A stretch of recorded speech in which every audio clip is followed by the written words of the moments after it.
Isang sikat na aktres at host ang isinakripisyo ang karera alang-alang sa kanyang anak. Alamin kung bakit kaya panatilihing nakatutok sa Get in Touch.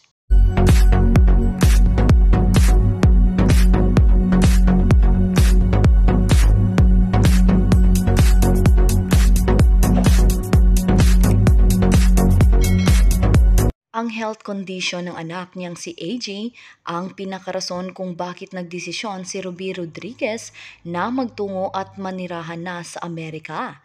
Matagal na raw plano ng TV host comedian na umalis ng Pilipinas, pero naudlot nga ito nang biglang magkaroon ng COVID-19 pandemic. At nitong nakaraang Mayo lang siya nakaalis papuntang Los Angeles, California. Kwento ni Ruby, medyo may kalakihan ang nagagastos nila sa mga gamot ni AJ na may intellectual disability. Imagine, ang isang gamot pa lang daw nito ay aabot na sa 25,000 pesos isang buwan. Sa ngayon, nagtatrabaho si Ruby sa legal department ng Philippine Consulate na may kinalaman sa mga impormasyon ng lahat ng mga Pinoy na naninirahan sa Southern California. He has intellectual disability. It means his brain is delayed at his biological age. Ang simulang kwento ng komedyana sa panayam ng tunay na buhay. Aniya, nagsimula ang medical condition ni AJ sa edad na 6 matapos siyang atakihin ng henoch-line purpura na isang autoimmune disease. The HSP is not naman really rare. It's not extremely rare, but it happens pero one attack lang. Ang rare is a chronic attack of HSP, which AJ had. Because of his chronic attack, ang HSP damages internal organs, specifically the kidneys, paliwanag ng dating host ng Itbulaga. Kwento nga niya, bukod sa 25,000 pesos halaga ng isang gamot ni AJ, may iba pa itong gamot na dapat inumin. My factor is for him to be a better child because all I want for my son is a functioning member of the society. I'm gonna force him to take college kung hindi na niya kakayanin. Basta ang kailangan, pwede niyang masupport yung sarili niya kapag wala na kami. Emotional pang pahayag ni Ruby. Nauna rito, sinabi ni Ruby sa isang interview na ayaw niyang umasa sa iba para mabuhay, kaya talagang naghanap siya ng trabaho abroad.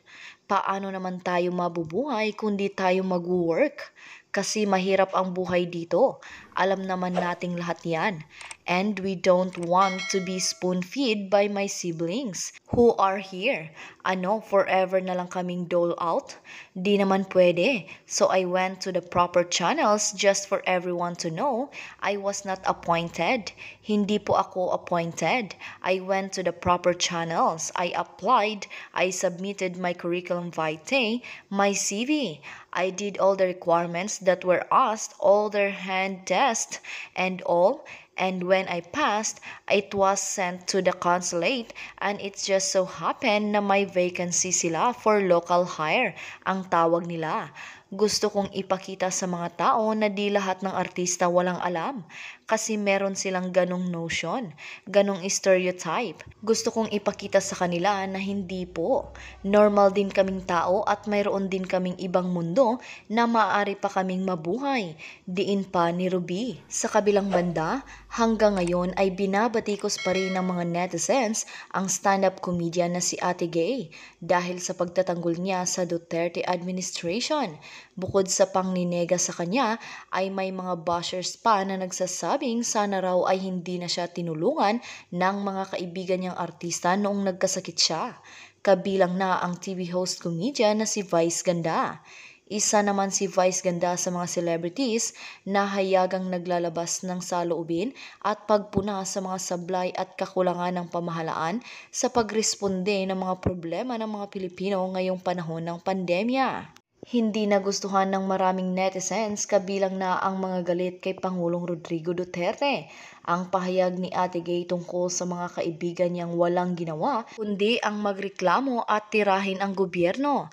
Aniya, delete ko mga friends ko. Dito na walang ginawa kundi mangnega ng umaga ang manisi ang sisihin ang gobyerno. Basa din, alamin ang pinagmulan ng paghihirap ng Pinas. Simulan yon ng 1986. Nilait at kung ano-anong malilisyosong salita ang ibinabato laban sa impersonator ni Nora Honor ng mga haters at idinamay pa ang mga kaibigan niya sa showbiz. Kaya naman naalarma na ang komedyante. Sa kanyang Facebook account, nagpost si Ate Gay ng mensahe kung saan pinangalanan niya ang mga artistang tumulong sa kanya at kung magkano ang ibinigay ng mga ito noong nagkasakit at naospital siya. Pahayag ni Ate Gay, para matigil na ito, etong mga nagbigay sa akin hindi ko hiningi. Paulo Ballesteros 30K, Bex Battalion 30K, Calvin Chua 20K, Vice Ganda 20K, OG Diaz 10K, Ogie Alcacid, Terry Honor 10K, Sir John 10K, at ang kapatid ko 600K. Yung mga nagbigay sa akin di ginalaw ng kapatid ko, bagkos ginastos ko sa renta ng kondo, maintenance ko, at ng nanay ko. Wala naman po akong trabaho kaya di sinama ng kapatid ko ang mga bigay ng mga kaibigan ko. Ayon pa sa post ng komedyante. Sa huli, nakiusap nga si Ate Gay na sana'y wag na sanang idamay ng mga galit sa kanya ang mga kaibigan niya dahil nahihiya siya sa mga ito. Sana po wag nyo na kayong mandamay ng ibang tao. Nahihiya ako sa kanila. Salamat, mensahe pa ni Ate Gay.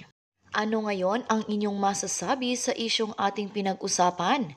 Kung meron man kayong mga komento o reaksyon, mag-comment lang kayo sa comment section na may respeto at hindi pamamahiya sa kung sino man. Kung gusto nyo pa ng ibang mga update tungkol sa inyong mga paboritong artista, pwede nyong i-click ang link na makikita nyo sa description ng video. At sa hulihan ng video, pwede nyo ring i-click kung interesado kayo na panoorin ito. Makikita nyo rin sa bandang itaas ng video na may lumalabas na I button. Maaari nyo ring i-click para mapanood ang mga huling video na in-upload ko.